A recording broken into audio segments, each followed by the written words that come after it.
I am Pajeetimus, and this is part 2 of my story. Then the stripper texted me saying that her friend's band was playing at 9 o'clock at a place I'll call the Music Bar. The Music Bar is a live music bar in my area where local bands play. It was located literally a few doors down from the comedy bar. We agreed to meet up beforehand, so I hung around for a while waiting for her.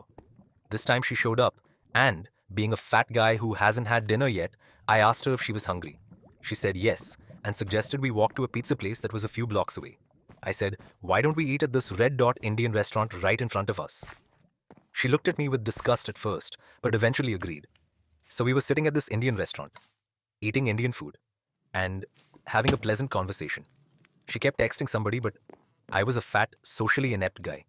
And I was stoked that I was having dinner with this hot, blonde, blue eyed Aryan girl. So I didn't really pay attention to her texting.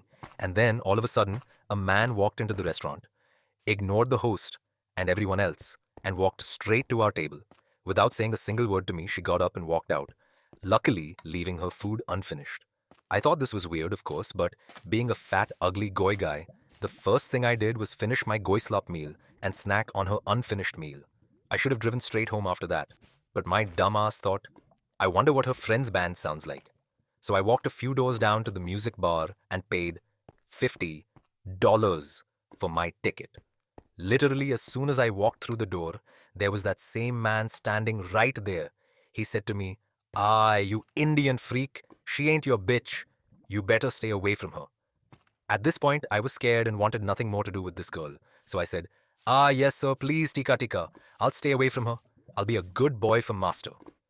Ha, ha, ha, ha.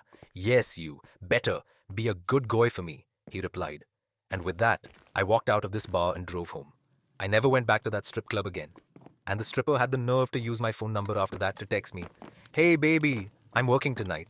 Don't you want to come see me? Most definitely. Obviously, I blocked her number after that.